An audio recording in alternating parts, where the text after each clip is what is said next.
toneladas de drogas apreendidas no armazém do Aeroporto Internacional de Mavelane, em Maputo, em junho. As 3,7 toneladas de fentanil apreendidas pelo Cernic em junho último foram já incineradas, colocando fim ao processo de destruição da maior quantidade de droga alguma vez já apreendida em Moçambique.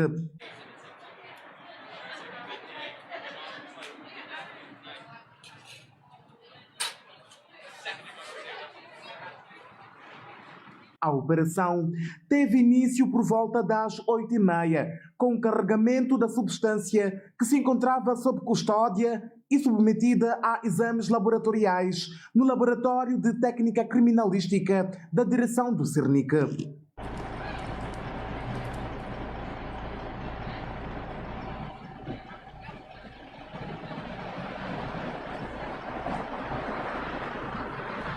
Concluído o carregamento, o produto seguiu sob forte esquema de segurança para uma fábrica de cerâmica, onde foi descarregado e posteriormente incinerado.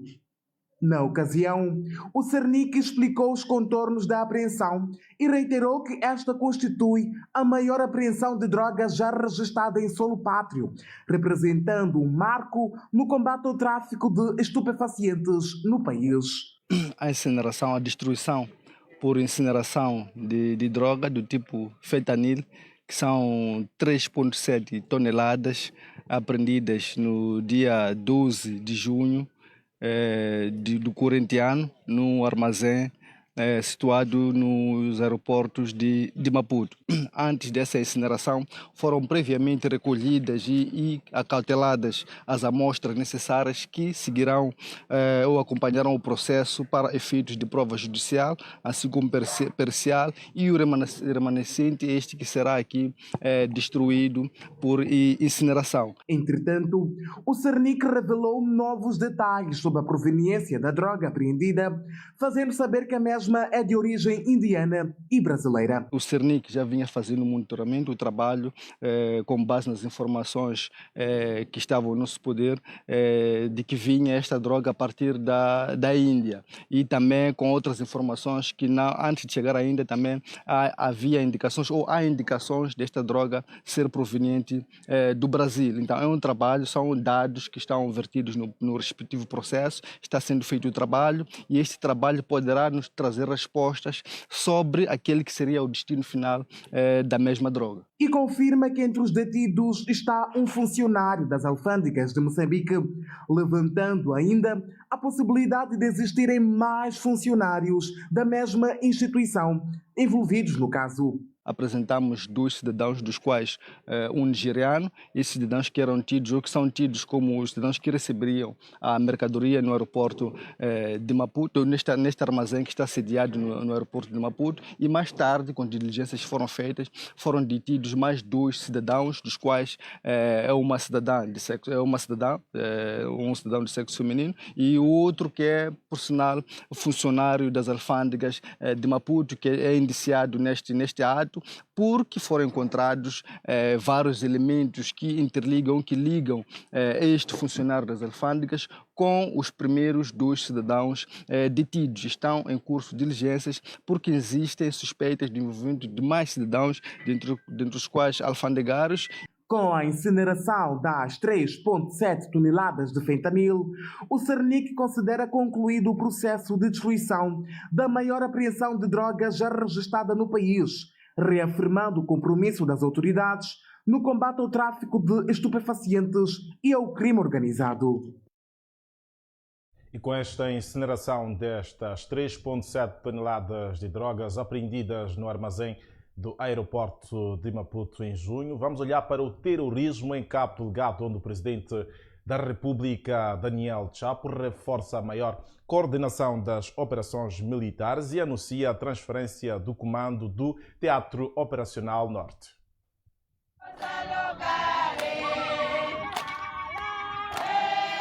O presidente da República e comandante-em-chefe das Forças de Defesa e Segurança, Daniel Chapo, visitou o Teatro Operacional Norte, no distrito da Moeda e Mocímboa da Praia, na província de Cabo Delgado. Nós vínhamos aqui mesmo para vos saudar, em nome do povo moçambicano,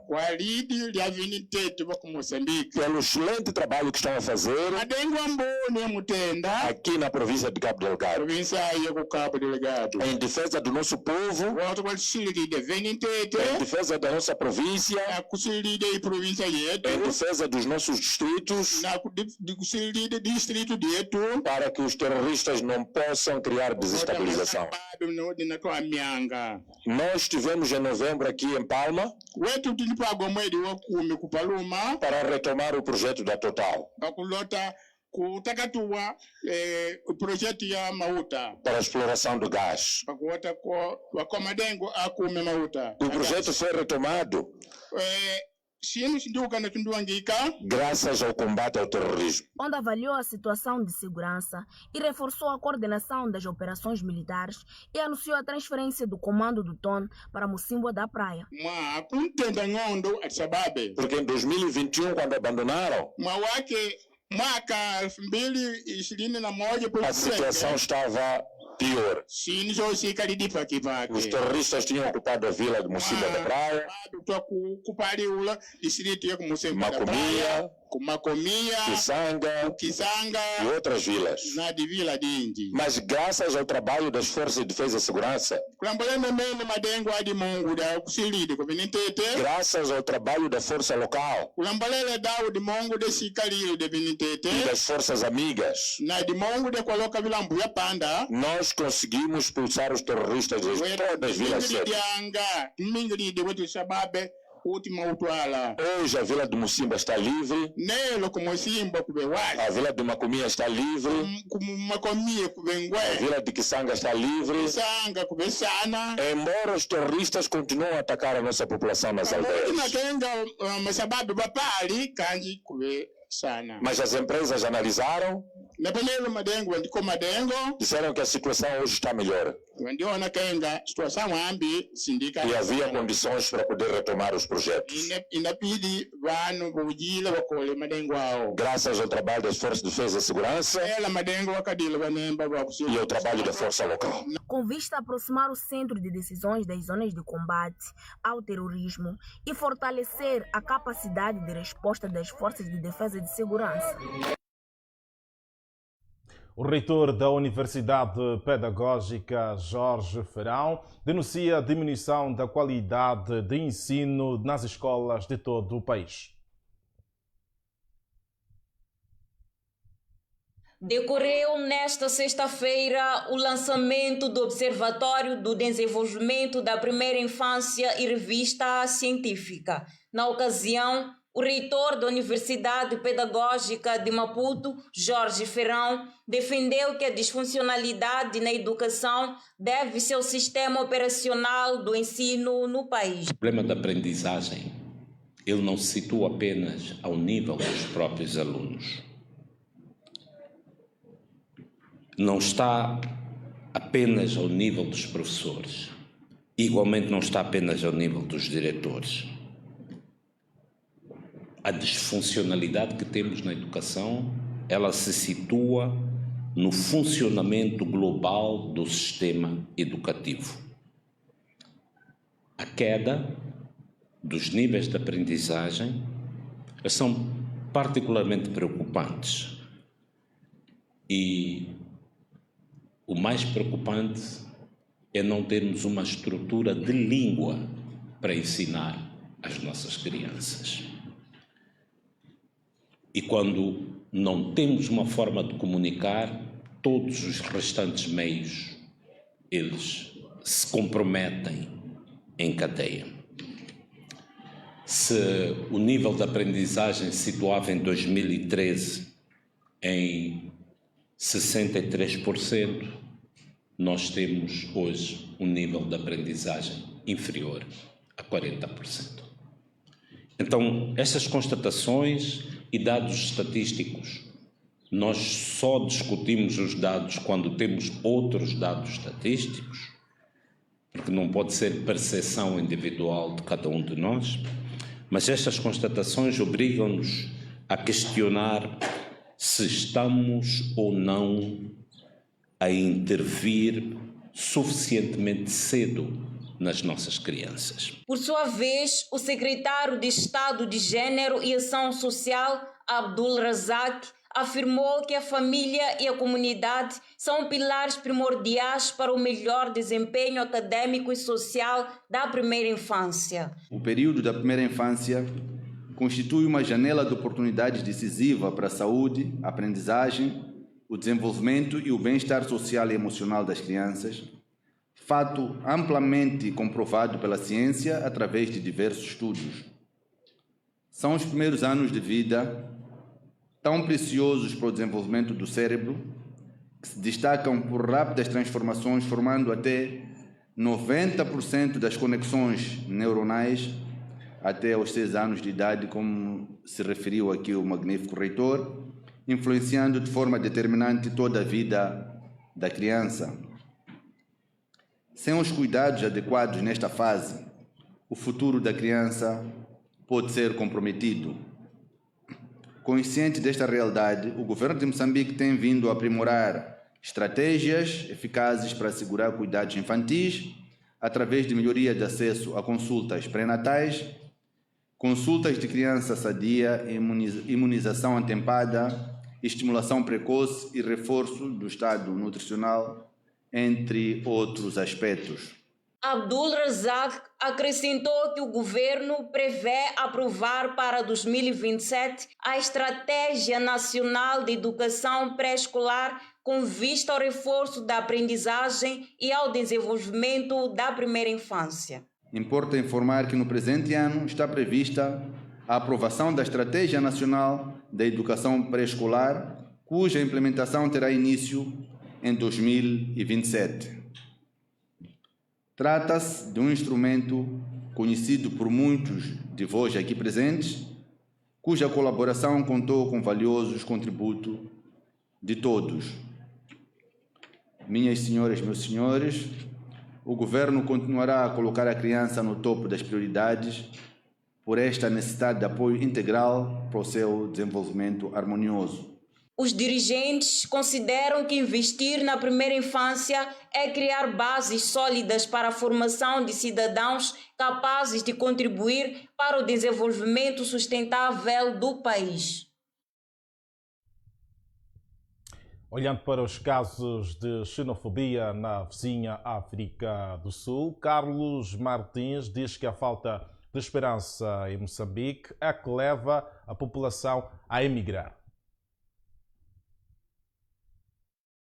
De nós olharmos quais são as razões que levam os moçambicanos a emigrarem e tentarmos mitigar isso. Hoje não parece fazer sentido, tendo em conta aquilo que foram as nossas razões de luta pela independência nacional. Tínhamos muitos moçambicanos a emigrarem à busca de melhores condições de vida. Há alguma coisa que devemos fazer internamente, alguma coisa que estamos a falhar nestes 50 anos para que este processo migratório reduza drasticamente. E muitos desses empregos são penosos para os moçambicanos, mas mesmo assim eles imigram, exatamente porque não há esperança em Moçambique. Então é mais por aqui que devemos olhar para esta realidade. É que as questões não me parece que sejam políticas apenas, também são questões sociais. E as questões sociais muitas vezes têm este impacto sobre os políticos, porque os políticos também vivem de momentos, vivem de eleições, vivem de desafios, vivem de percepções, que nem sempre acompanham aquilo que é o movimento social. O que eu digo é que as razões de solidariedade, de fortalecimento da região, devem ser olhadas com outros olhos hoje. Portanto, apesar de defendermos essa solidariedade, mas devemos começar a pensar um pouco também em nós próprios. O que é que nós podemos fazer aqui para que os nossos concidadãos deixem de migrar, deixem melhores condições aqui em Moçambique? Isso é importante. Não podemos sempre culpabilizar os outros, quando nós próprios também temos responsabilidades nisto. E com estes depoimentos de Carlos Martins em torno da xenofobia que está a acontecer na vizinha África do Sul, vamos olhar para a economia, olhando especificamente para o ambiente de negócios no país, onde CTA aponta escassez de divisas e elevado custo dos combustíveis como principais barreiras ao crescimento econômico. Excelência, o acesso a divisas continua a constituir um dos principais constrangimentos à atividade econômica nacional. A escassez de moeda estrangeira afeta diretamente a importação de matérias-primas e equipamentos e bens intermédios, comprometendo a produção, o investimento e a capacidade do cumprimento dos compromissos internacionais assumidos pelas empresas. Ao mesmo tempo, a escassez e o elevado custo de combustíveis continua a afetar transversalmente toda a economia, pressionando os custos de produção, transporte e distribuição e agravando o custo de vida das nossas famílias. Neste contexto, a CTA recomenda a realização de uma revisão abrangente da estrutura de formação dos preços dos combustíveis, incluindo a análise das margens ao longo da cadeia de comercialização, a racionalização dos custos associados e a avaliação de medidas fiscais suscetíveis de reduzir o preço final ao consumidor. Casos nos pagamentos do Estado ao setor privado e aos reembolsos dependentes do IVA. Esta situação afeta severamente a liquidez das empresas, limita a capacidade de investimento, compromete a criação de emprego e fragiliza a sustentabilidade financeira do tecido. Pretendemos reduzir custos de transação, aumentar a eficiência administrativa e proporcionar maior previsibilidade regulatória na nossa economia. É neste contexto que temos vindo a apostar num conjunto de políticas e ações que assegurem, dentre outros, a prevenção e combate à corrupção, a simplificação de procedimentos, a expansão da digitalização dos serviços públicos e a integração dos sistemas eletrónicos de atendimento ao cidadão e ao investidor. A Itália vai apoiar Moçambique na conservação da biodiversidade.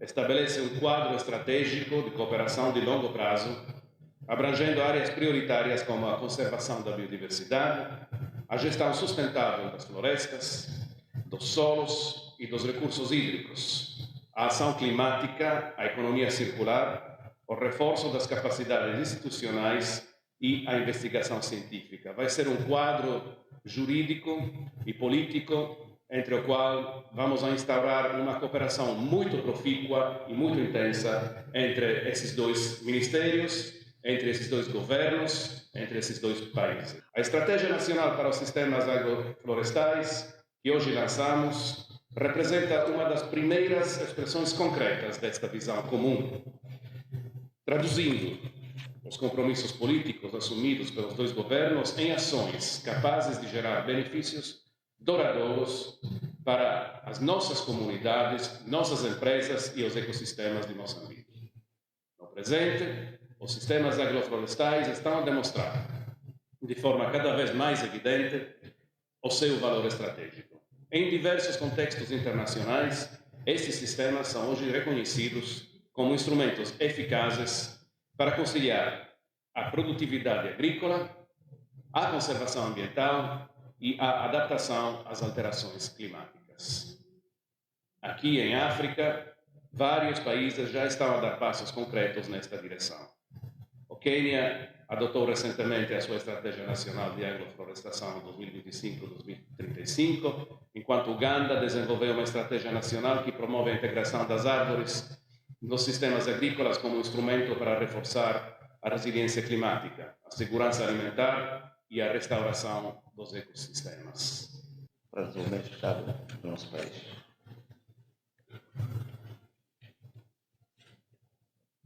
Qual é o valor estratégico dos sistemas agroflorestais?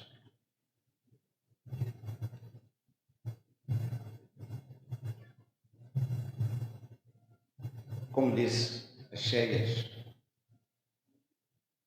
a seca, são um desafio cada vez crescente e violento para a nação agrária. e os sistemas agroflorestais são um caminho, uma solução.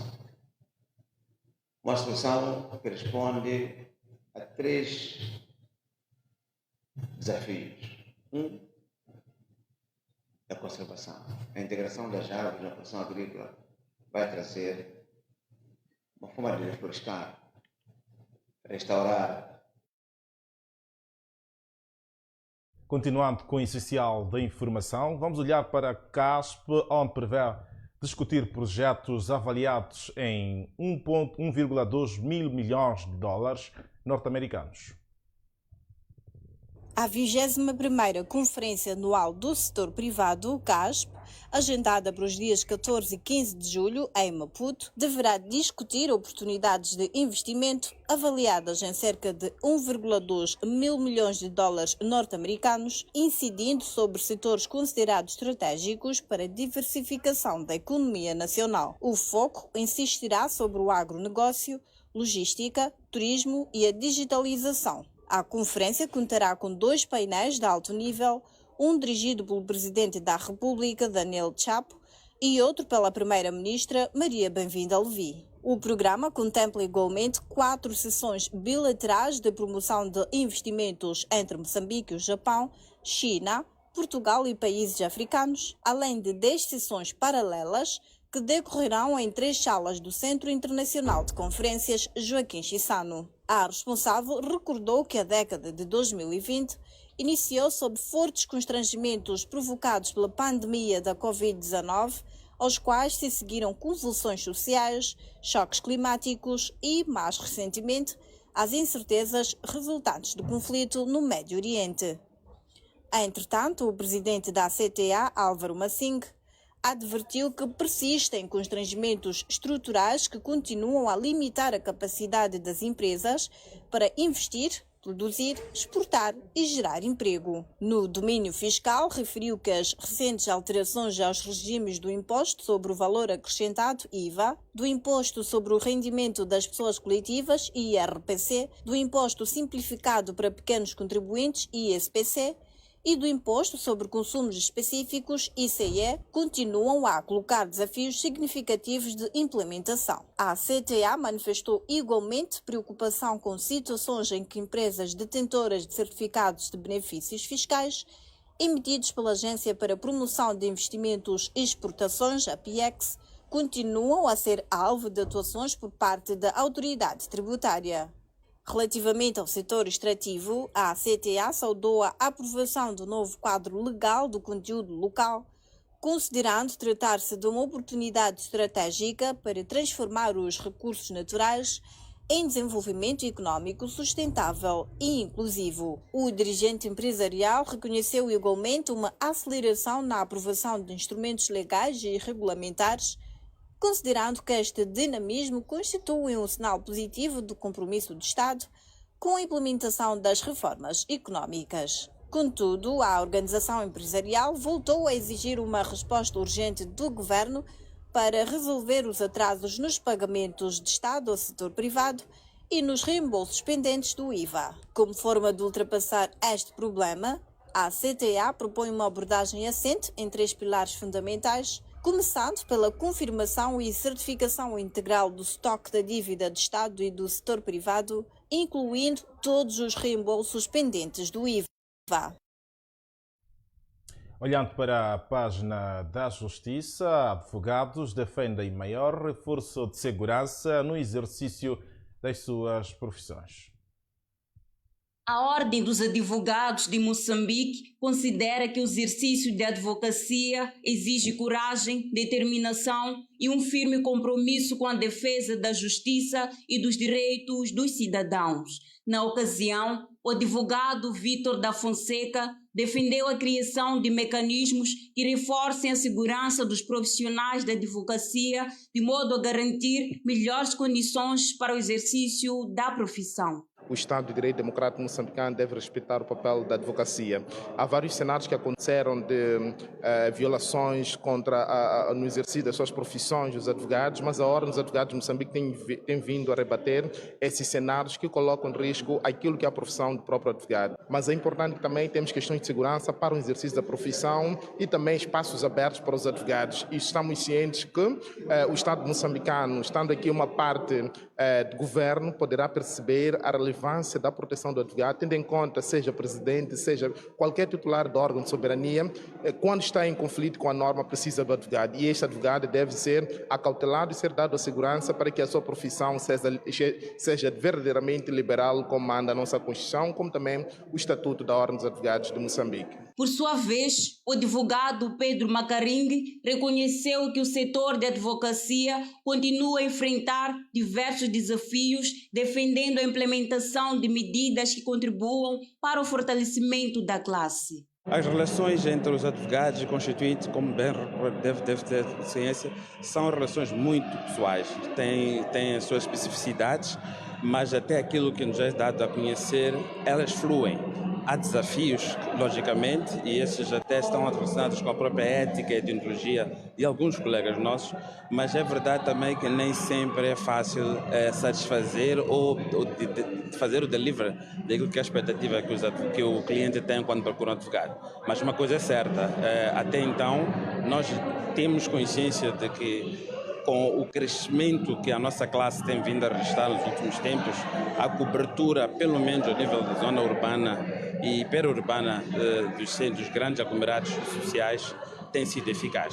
Os desafios são enormes. Primeiro, há uma barreira que concerne ao Serviço Nacional de Investigação Criminal, falando da própria Polícia da República de Moçambique, que não entende a relevância do papel do advogado, mas com isto não estamos disseminando através da Ordem dos Advogados de Moçambique, que é a Comissão dos Direitos Humanos, tem vindo a sensibilizar toda a sociedade moçambicana a que o advogado seja respeitado, como também o seu próprio constituinte. A segurança desses profissionais é de extrema importância para o exercício da profissão, tendo em vista o fortalecimento do Estado de Direito e da administração da justiça no país. A ordem. E com esta informação vamos observar uma breve pausa. Não saia daí. Até já.